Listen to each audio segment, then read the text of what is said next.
at the time I was trying to leave Leinster. I was trying to go to every club in the country. I thought you were going to say Munster there for a second, Johnny. Sure, they didn't want me.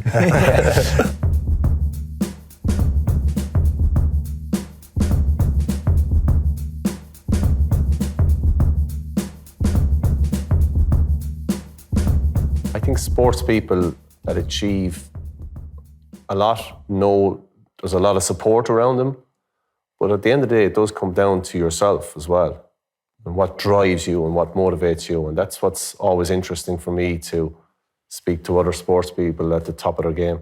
What has motivated you to maintain the standards you have for as long as you have? How you're brought up, I think, is a huge part of it.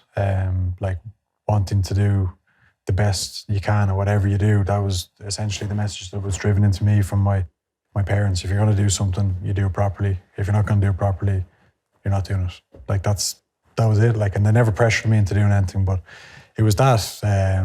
But is it not that addiction that you have when you do something special or you achieve something special? Is that not what is motivating you now? 100%. Like for me, it was always those few seconds, those 30 seconds when you've achieved something great. Yeah. And that was the motivation for the following year. Like, so has there always been something to push you on and keep driving you? Definitely, yeah. And it's always been the next thing. Right. And why that is there.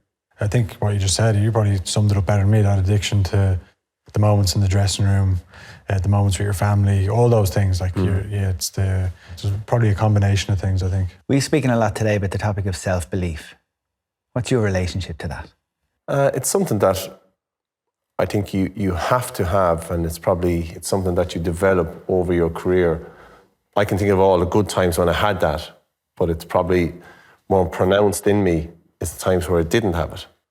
And that is the real struggle, I think. I can remember I had played 7 or 8 All-Irelands at this stage, and I can remember the Thursday night before we played Tipperary in the 2009 All-Ireland final, and I remember lying in my bed crying to my wife, saying, I can't do this.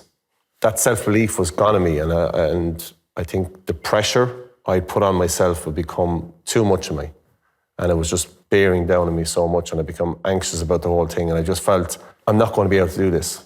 I think the pressure of what was outside, it just got to me. It completely got to me. Does the manager or the teammates know about this? No, absolutely not. No, because you're seen as one of the leaders, so you have to be seen as one of those strong individuals that is leading from the front and can't be seen as being that weak individual that's doubting themselves and worried, and especially before a big game in front of 80,000 people. So I think teams now are allowing you to be more vulnerable and to Yes. open up a bit more, but you have to have a forum to do it. Like, so the coach needs to go, how's everyone going? Is there anyone that's... And now you'd like to think someone will go, I'm really struggling at the moment, like I'm nervous, I'm anxious about the pressures and all that. but it's the environment. And Yeah. you know, I've been fortunate enough to go into the Irish camp the odd occasion, and I've been in recently enough, and from an outsider, it's just that environment the players are in at the moment. I'd say it's just a very safe environment, and I'd say anything goes, you know. So, and things have moved on, and sports psychology has moved on. So for me, when you first break onto the scene, you don't really care. You just go with it. And would you have been like that, Johnny? Yeah, in some ways. Like, I don't think my self-belief ever wavered. And I always worried about what other people thought. So Cheika was the coach. I was like, he doesn't think I'm good enough, but I'll show him. You know what I mean? And that was my mentality. And then I had obviously a few months playing club rugby. At the time, I was trying to leave Leinster. I was like, well, I have no future here. I was trying to go to every club in the country. I thought you were going to say Munster there for a second, Johnny. I had an agent that approached Munster. They didn't want me. So, yeah, it's tough times, but like, I never doubted myself that I could get back in the Leinster team.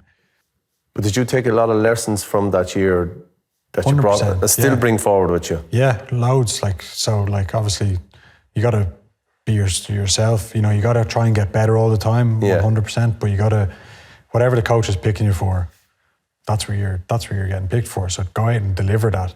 Oh, that authentic self, isn't it? Like, that's really it. Just being yourself is so important. Like, I can't remember like a period where it's been rosy. Like I've always just been like ups and downs with injuries or not being picked. Like even the last Lions tour didn't get picked for that, which was like a hammer blow. Like I desperately wanted to go. I felt I'd done well in the Six Nations and I was gutted. Like for me, it's like 23 to, Johnny's not going to like to hear this now, to be honest.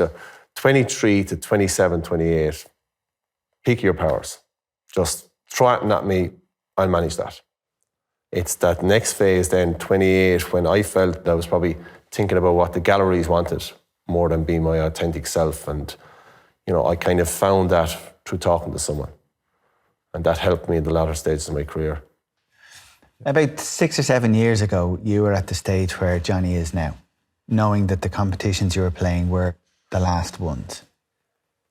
What do you remember of that season?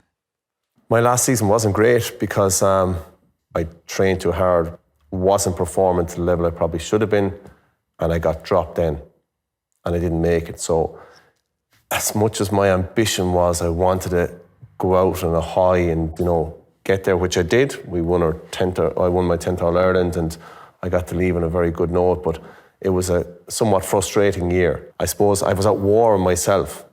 This is something that I think a lot of athletes have, is that my mind wanted it so much, but my body just wasn't able for it. And I think it was the injuries and everything like that. And I just think that fight between my mind and my body can lead to frustration and stuff like that. So you're not there yet.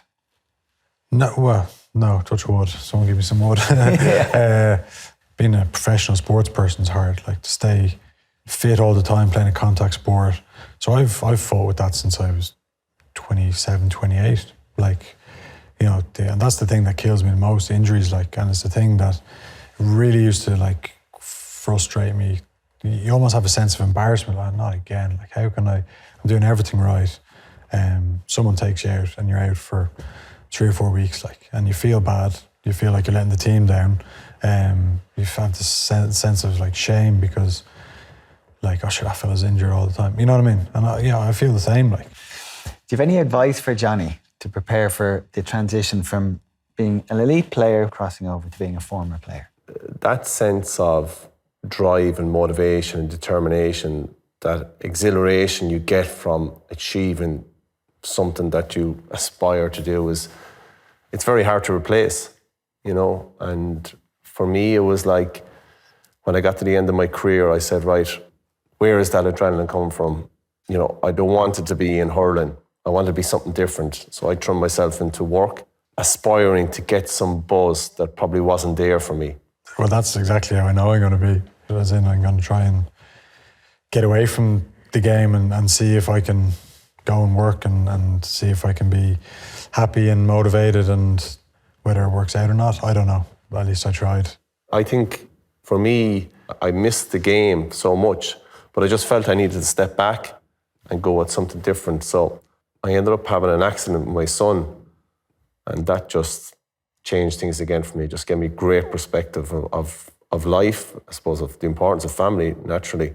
But as well as that, I realised that hurling's my thing, you know. I'm sure Johnny would say rugby's his thing. And my love, my passion was hurling from small boy.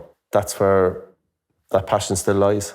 Rugby is what I've known. It's like literally, there won't be a weekend that goes by. If there's a match on TV, I'm watching it. Like, you've been asked this question numerous times. Both of us are thinking here, what about the coaching route? The thing about coaching is it's the part that rugby takes away the most is your family, like family time.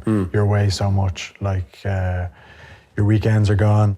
And if you want a life as a coach, you got to go abroad, you got to learn, you got to go to England, go to Australia, go to New Zealand and learn. Like, my wife's told me she's not going to do that. And I don't really want to do it either. I don't want to go abroad, and I've done that before, and I love home. I love Ireland, and like the Irish people have been so supportive of me and the team. And for me at the moment, I still feel good training, and hopefully I can hang in there for 7 more games.